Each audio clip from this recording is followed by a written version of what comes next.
Salutations à toutes et à tous, on est mercredi et qui dit mercredi dit qu'on va continuer à explorer l'album Ces femmes incroyables qui ont réalisé leurs rêves de Kate Pankhurst et édité chez Kinam. Donc la semaine dernière, on avait vu Rosalind Franklin, une pionnière des avancées scientifiques sans laquelle on ne saurait probablement pas à quoi ressemble l'ADN puisque grâce à son cliché 51, ça a permis de confirmer que les brins d'ADN étaient en forme de double hélice. Et aujourd'hui, on va découvrir Katia Kraft, une passionnée de volcans. Alors à votre avis, comment elle a fait pour réaliser ses rêves? Il n'y a qu'un seul moyen de le savoir, c'est d'écouter son histoire. Des femmes audacieuses qui ont réalisé leurs rêves. Katherine Johnson, Rosalind Franklin, Madame C.G. Walker, Junko Tabei, le Dr James Barry, Katia Kraft, Maria Sibylla Merian, Elizabeth Maggie, les Match Girls, Rosa May Billinghurst, Annette Kellerman, Lotte Reiniger, Sophie Blanchard. Les femmes présentées dans ce livre avaient de grands rêves. Et grâce à leur ténacité, elles ont accompli des choses étonnantes. Elles ont relevé d'incroyables défis comme gravir des volcans en éruption, participer à l'aventure spatiale,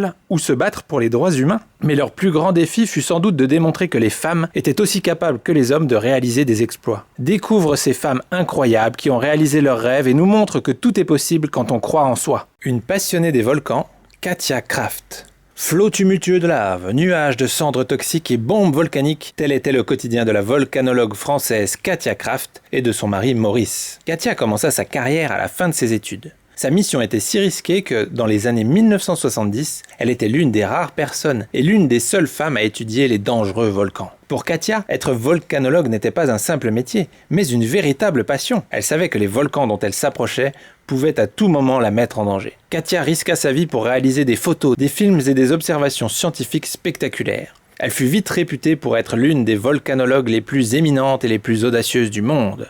Des pays menacés par des éruptions lui demandèrent conseil pour organiser l'évacuation des habitants vivant à proximité de volcans actifs. Les connaissances de Katia sur le pouvoir destructeur des volcans sauvèrent de nombreuses vies. Les volcans sont si puissants et beaux qu'il est impossible de ne pas les aimer. Quand un volcan entre en éruption, il est judicieux de s'en approcher pour éviter les bombes volcaniques.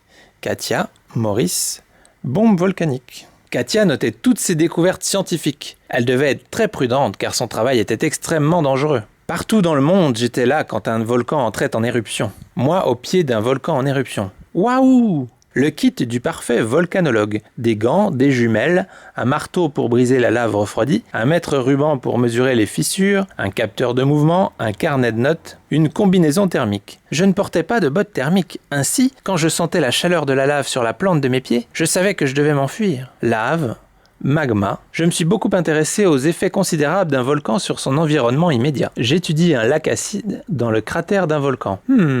J'ai campé à l'intérieur du cratère d'un volcan au-dessus d'un lac de lave. La lave bouillonnante a jailli si haut qu'elle a déferlé sur ma tente et l'a presque balayée. Les gaz toxiques rejetés par les volcans ont fait des trous dans mes vêtements. En 1991, Katia Kraft et son mari moururent tragiquement lors d'une terrible éruption qui frappa le mont Hunzen au Japon. Ils ne réussirent pas à échapper à un flot de cendres chaudes et de gaz toxiques qui avait changé de direction de manière inattendue.